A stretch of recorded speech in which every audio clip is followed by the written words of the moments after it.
now proceed under the 5-minute rule with questions. I will begin by recognizing myself for 5 minutes.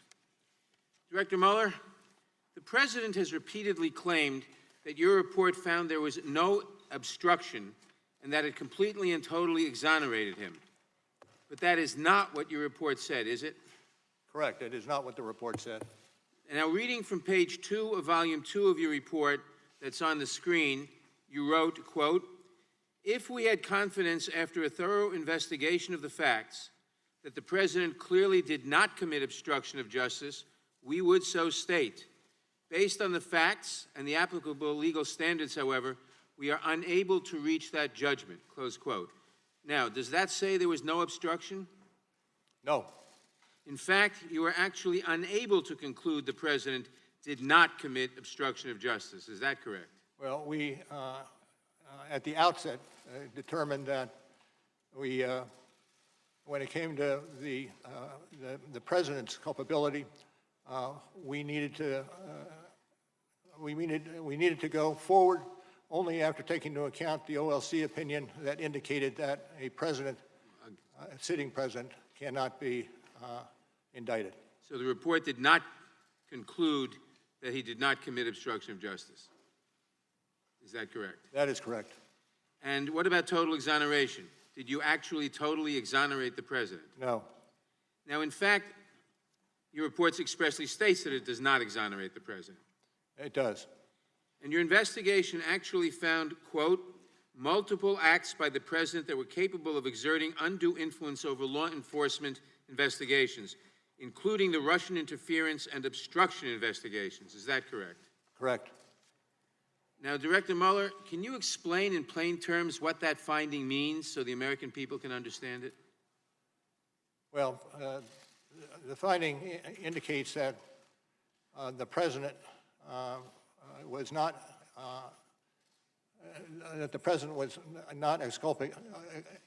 exculpated for the acts that he allegedly committed. In fact, you were talking about incidents, quote, in which the President sought to use his official power outside of usual channels, unquote, to exert undue influence over your investigations. Is that right? That's correct. Now, am I correct that on page 7 of volume 2 of your report, you wrote, quote, the President became aware that his own conduct was being investigated in an obstruction of justice inquiry. At that point, the President engaged in a second phase of conduct involving public attacks on the investigation, non-public efforts to control it, and efforts in both public and private to encourage witnesses not to cooperate with the investigation, close quote. So President Trump's efforts to exert undue influence over your investigation intensified after the President became aware that he personally was being investigated? I stick with the language that you have in front of you, Which okay. Comes from page 7, volume 2.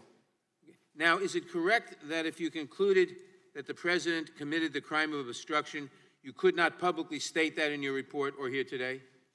Can you repeat the question, sir? Is it correct that if you had concluded that the President committed the crime of obstruction, you could not publicly state that in your report or here today? Well, I would say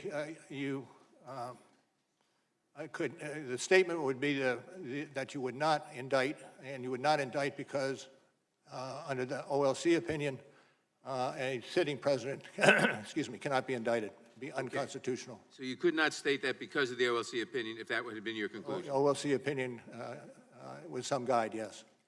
But under DOJ, under Department of Justice policy, the President could be prosecuted for obstruction of justice crimes after he leaves office, is correct? True. Thank you. Did any senior White House official refuse a request to be interviewed by you and your team? I don't believe so. The President? Well, let me take that back. I would have to look at it, but I'm not certain that that was the case. Did the President refuse a request to be interviewed by you and your team? Yes. Yes. And is it true that you tried for more than a year to secure an interview with the President? Yes. And is it true that you and your team advised the President's lawyer that, quote, an interview with the President is vital to our investigation, close quote? Yes.